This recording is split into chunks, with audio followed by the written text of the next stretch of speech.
যারা ভিডিওটা দেখছেন আমরা আছি এটা আপনি বলা হয় সম্ভবত লক্ষ্মীপুরের এটা টুমসর এলাকা। তো যেহেতু আমরা টুমসর এলাকায় আছি সবুজ শাকসবজি, তো প্রশ্নটা হলো যে অনেকেই প্রশ্ন করে যে একবার স্বামী স্ত্রীর মিলামেশা করলে পরের বার কেন আগ্রহ হয় না, আগ্রহটা কেন কমে যাচ্ছে ইদানিং। আমার বিয়ের বয়স 7 বছর 8 বছর এরকম সময় গিয়া হয়, অনেকের বিয়ের পরেই এরকম হয় ইদানিং। কারণ কি আগ্রহটা কেন কমে জানেন?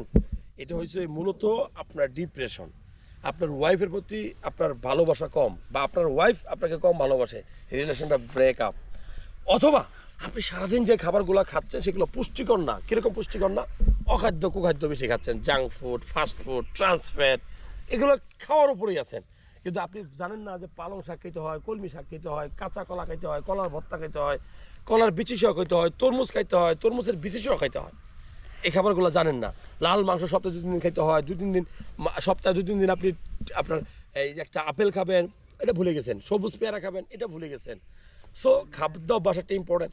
এরপরে রুটিন করে তো ঘুমাইতে হয় 6-7 ঘন্টা, এটা আপনি করেন না। সারাদিন মোবাইল টিপেন, রাতে মোবাইল টিপেন, রাত্রেবেলা খাওয়ার পরে যে একটু হাঁটতে হয় সেটাও না করে আপনি খেয়েই ঘুমাইতে চলে যান। সো এই সকল কারণে আপনার আগ্রহটা কমতেছে।